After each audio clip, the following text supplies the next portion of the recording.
ஆப்கானிஸ்தானுடைய வெளியுறவுத்துறை அமைச்சர் வந்து முதல் முறையாக பதவியேற்ற பிறகு இதில் வரார், இந்தியாவுக்கு வராரு. அவர் வந்த அன்றைக்கி தான் தாக்குதலே பண்ணுறாங்க.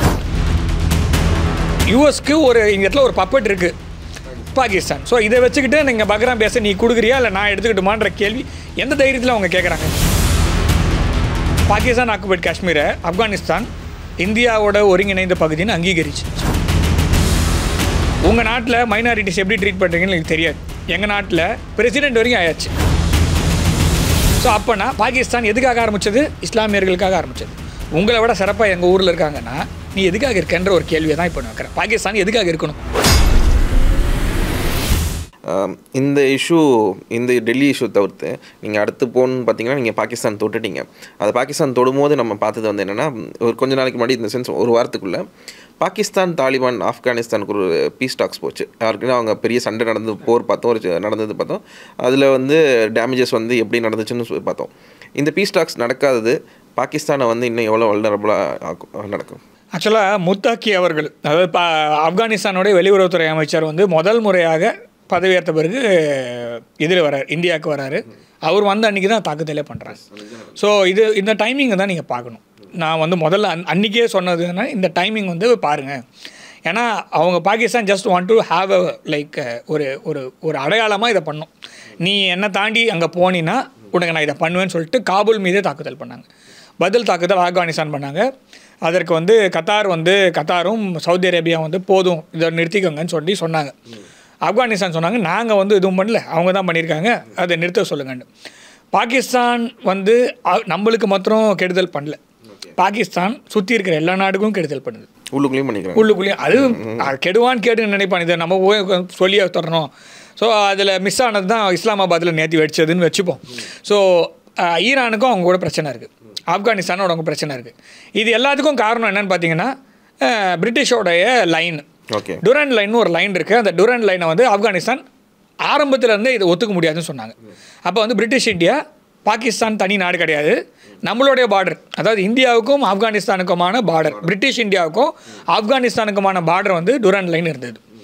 நான் சொல்கிறது 1947 ஆகஸ்ட் மாதம் 14 முன்னாடி. ஆகஸ்ட் மாதம் 14 அப்புறமா பாகிஸ்தான் ஒரு நாடு வருது, இந்தியான்னு ஒரு நாடு. இந்த பக்கம் ஒரு கோடு ராட்க்ளிஃப் லைனு, அந்த பக்கம் ஒரு கோடு டுராண்ட் லைனு. நாம் ராட்க்ளிஃப் லைனை ஒத்துக்கல, அவங்க டுராண்ட் லைனை ஒத்துக்கல. ஆனால் இது ரெண்டுமே நம்ம மீது திணிக்கப்பட்டது. அதாவது கோடு, அதாவது ஒரு பைத்தியகார ஒரு ஆள் ஒரு வேர்ல்டு மேப், ஒரு குளோப் இருக்குது, அந்த குளோபுக்குள்ளே ஃபுல்லாக ரெட்டிங்க்கு கொடுத்துட்டு கையில் ஒரு பிளேட் எடுத்து சர்னு கோடு போட்டால் இமேஜின் பண்ணி பாருங்கள். அதை தான் பிரிட்டிஷ் பண்ணாங்க. டு பி ஃப்ராங்க், நான் சொல்கிறது கொஞ்சம் கோரியாக இருக்கும், but still that was a thing which happened. அந்த சமயத்தில் எல்லா சைட்லேயும் கோடு, நார்த் கொரியா சவுத் கொரியா நடுவில் ஒரு கோடு, யூரோப் சைடில் போனீங்கன்னா எக்கச்சக்க கோடு. ஸோ பிளேட் எடுத்து கீறின மாதிரி ஃபுல்லாக. இதில் வந்து இந்தியாவுக்கும் பாகிஸ்தானுக்கும் கோடு போட வந்தவர் டர்க்கியே தாண்டினது கிடையாது. டர்க்கி தாண்டி என்ன நடக்குதுன்னே தெரியாது ராட்க்ளிஃப்க்கு. அவர் அதுக்கான காசே வாங்கிக்கல. அந்த கோடு போடுறதுக்கு அவருக்கு வந்து அவர் போய் அதை பண்ணி வேலையை முடிச்சு கொடுக்கறதுக்கு பிரிட்டிஷ் கவர்மெண்ட் வந்து பணம் கொடுக்கல. எனக்கு வேணவே வேணாம், அதை நான் பண்ணலன்னு நினச்சிக்கோ. ஆனால் பேர் வந்து அவரோட பேர் தான். அவர் வந்து கிட்டத்தட்ட ஒரு 20 வருஷம் கழித்து ஒரு அவருடைய தனிப்பட்ட முறையில் அவருடைய சொந்தக்காரங்க கிட்ட பேசும்போது, எனக்கு மேலே 3 பேர் உட்காந்துக்கிட்டு நீ போடலன்னா நான் போடுவேன்னு சொல்லிட்டு உட்காந்துருக்கும் போது எனக்கு வேறு வழி இல்லைன்னு சைன் பண்ணிட்டு வெளில வந்தேன்னு சொல்கிறார். அதுக்கான பணத்தை கூட அவர் வாங்கிக்கல அப்படின்ற அதையும் அவர் பதிவு பண்ணுறார். அவர் மேலே நம்மளுக்கு நிறைய கோபம் அதெல்லாம் இருக்குது. அதே மாதிரி தான் டூராண்டு. ஸோ கோடு போட்டு நாட்டை பிரிக்கிறதுன்றது கை வந்த கலை மேற்குலகத்துக்கு. அதில் தான் அந்த கோடை போட்டாங்க. அந்த கோடை ஒத்துக்க முடியாது. ஸோ என் ஊரை வேறு ஒரு ஊருக்கு காமிக்கிறது அப்படின்றது ஆப்கானிஸ்தான்காரங்களுக்கு கோவம் வருமா வராது? நம்மளுக்கு கோவம் வருதில்ல. இப்போ கில்ஜித் பால்திஸ்தான் நம்மளோட பகுதி, அதை வந்து எல்ஓசி எல்ஏசி அப்புறம் என்னென்னலாம் சொல்லி பிரித்து அவன் பக்கத்தில் கொடுத்துட்டு போயிருக்காங்கல்ல. ஸோ 1948 வரைக்கும் பிரிட்டிஷோடைய ஃபோர்ஸஸோட ஹெல்ப் இல்லாமல் ட்ரைப்ஸோடைய ட்ரைப்ஸுன்னு சொல்லி ஏமாற்றி சிவிலியன் ட்ரெஸ்ஸில் ஆர்மி ஆஃபீஸர்ஸை போட்டு பிரித்து கொடுத்தாங்க. அதே மாதிரி அந்த பக்கம் பண்ணாங்க. ஸோ இப்போ தாலிபான் வந்து என்ன சொல்லுது, இல்லை ஆப்கானிஸ்தான் என்ன சொல்லுதுன்னா, நான் சொல்கிறது வந்து தாலிபான் இல்லையோ, ஹமீத் கர்சாய் காலத்துலேருந்து Afghanistan as a country they rejected the Durand line. இதுதான். ஸோ அப்படி இருக்கும்போது இப்போ பாகிஸ்தான் யாரோட பின்புலத்தில் இயங்குது அப்படின்ற ஒரு கேள்வியை தான் ஆப்கானிஸ்தான் வைக்கிறாங்க. ஸோ இப்போ நீங்கள் அதாவது பரமசிவன் கழுத்துலேருந்து பாம்பு கேட்டுதா அப்படின்ற மாதிரி தான் நீ வேற ஒருத்தன் உன்னை உள்ளே விட்ட, அவன் உன் ஊரில் உட்காந்துக்கிட்டு நீ பண்ணுறதெல்லாம் இப்போ பக்ராம் பேஸ் வேணும்னு யூஎஸ் கேட்குது. எந்த தைரியத்தில் கேட்குறாங்க? தரமாட்டேன். இல்லை இப்போ பக்ராம் பேஸ் இப்போ பக்ராம் பேஸ் வேணும்னு வச்சுக்கோங்களேன். இப்போ யூஎஸ்க்கு இப்போ எப்படி எடுக்க போகிறாங்க? யூஎஸ் எடுக்க முடியாது டேரெக்டாக. ஸோ இப்போ ஈரானில் ஆப்ரேட் பண்ணுவாங்களா யூஎஸ்? ஈரான் வந்து வாங்க நீங்கள் இங்கேருந்து பக்ராம் பேஸை பிடிங்கன்னு சொல்லுவாங்களா? முடியாது. இந்தியாவிலேருந்து பக்ராம் பேஸை பிடிச்சிக்கோங்க அப்படின்னு சொல்லிட்டு இந்தியா கொடுக்குமா யூஎஸ்க்கு இடம்? கொடுக்காது. ஸோ தஜிகிஸ்தான் வந்து நீங்கள் வாங்க சார், நீங்கள் வந்து எங்கள் இடத்த யூஸ் பண்ணி பக்ராம் பேஸை பிடிச்சிக்கோங்கன்னு சொல்லுவாங்களா? சொல்ல போகிறதில்ல. அப்போ யூஎஸ்க்கு இந்த இடத்துல ஒரு பப்பட் இருக்குது, பாகிஸ்தான். ஸோ இதை வச்சுக்கிட்டு நீங்கள் பக்ராம் பேஸை நீ கொடுக்குறியா இல்லை நான் எடுத்துக்கிட்டுமான்ற கேள்வி எந்த தைரியத்தில் அவங்க கேட்குறாங்க? அதெல்லாம் சைனா வந்து அந்த இடத்துலேருந்து பக்கத்தில் இருக்குது. சைனாவோடைய நியூக்ளியர் ஃபெசிலிட்டி என்னால் இந்த இடத்துல ஆப்ரேட் பண்ண முடியும் அப்படின்ற ஒரு வார்த்தையை டைரெக்டாக ட்ரம்ப் அவர்கள் சொல்கிற மாதிரி இருக்கு சொல்கிறாரு. அப்படின்னா so you don't want this place to be this region to be stabilized. So அப்போ அதுக்கு தான் நீ இந்த வேலையெல்லாம் பண்ணிகிட்டு இருக்க அப்படின்றது தான் நம்ம புரிஞ்சிக்க முடியுது. ஸோ அப்போ பாகிஸ்தான் ஒரு பகடக்காய். பாகிஸ்தானுக்கு ஆப்கானிஸ்தானும் அமைதியாக இருக்கக்கூடாது, இந்தியாவும் அமைதியாக இருக்கக்கூடாது, ஈரானும் அமைதியாக இருக்கக்கூடாது. இப்போ பாகிஸ்தான் பின்புலத்தில் இருக்கக்கூடிய ஆங்கிலோ அமெரிக்கன் ஃபோர்ஸஸ் இதை பண்ணுது நம்ம எடுத்துக்கலாம். ஸோ அப்போ பாகிஸ்தானுக்கும் ஆப்கானிஸ்தானுக்கும் ஒரு அமைதி ஒரு எட்டப்படணும்னா இவங்களோட மாஸ்டர்ஸ் முதல்ல அதுக்கு ஒத்துக்கணும். அமெரிக்கா ஒத்துக்கணும், யூகே ஒத்துக்கணும், இவங்க 2 பேர் இல்லாமல் டர்க்கி ஒத்துக்கணும். இது இல்லாமல் இவங்களால் இந்த இடத்துல அமைதின்றது வரவே போகிறதில்ல. Pakistan is a accidental state, it's a failed state, it will be a failed state. And then Pakistan அப்படின்ற ஒரு நாடு லெஜிட்டிமேட்டாக இருக்கிறதுக்கு ஏதாவது ஒரு காரணம் சொல்லுங்கள், நான் கேட்டுக்கிறேன். ஏதாவது ஒரு காரணம். அதாவது இஸ்லாமியர்களுக்கான ஒரு நாடு அப்படின்னு உருவாக்குனாங்கன்னா பாகிஸ்தானில் இருக்க இஸ்லாமியர்களோட அதிகமான நம்பர் இந்தியாவில் இருக்காங்க. ஒத்துக்கிறோமா? இந்தியாவோடைய பாப்புலேஷனில் இஸ்லாமியரோட பாப்புலேஷன் இந்தியாவில் ஜாஸ்தி.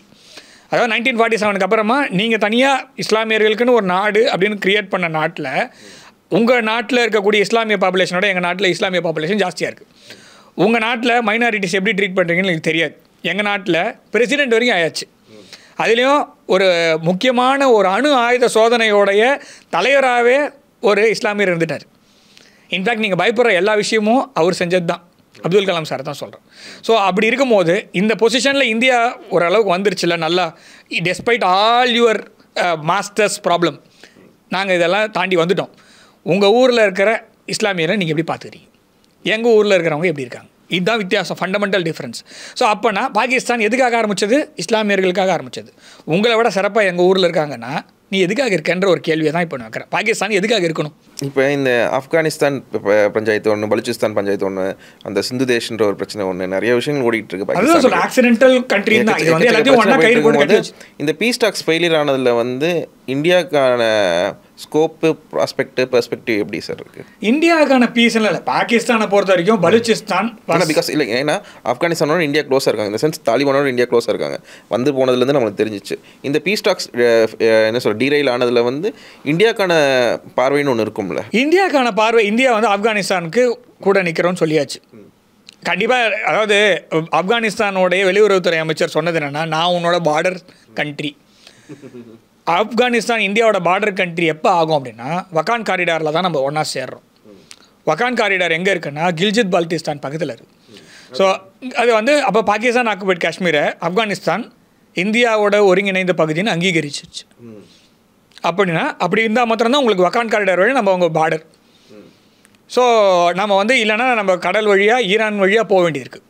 இல்லை நம்ம வந்து ஒரு பொருள் ஆப்கானிஸ்தான் அனுப்பணும் பாகிஸ்தான் வழியாக அனுப்ப வேண்டியதாக இருக்குது, இல்லை ஈரான் வழியாக அனுப்ப வேண்டியதாக இருக்குது. ஓகேவா? சபஹர் வழியாக அனுப்ப வேண்டியது. ஸோ இப்போ ஆப்கானிஸ்தான் என்ன சொல்கிறாங்கன்னா, நீங்கள் என்னோட பார்டரிங் கண்ட்ரி அப்படின்னு சொல்லும் போது அப்போ naturally they are accepting Pakistan occupied Kashmir as a integral part of India. So அப்போ வந்து நம்மளோட அவங்களுக்கு நல்ல ஈக்குவேஷன் இருக்குது. அப்படி இருக்கும்போது பாகிஸ்தான் வந்து it is a country where it has multiple forces. And then அவங்களுக்கு வந்து எல்லா நாட்டோடையும் தகராறு தான். So it's a failed country.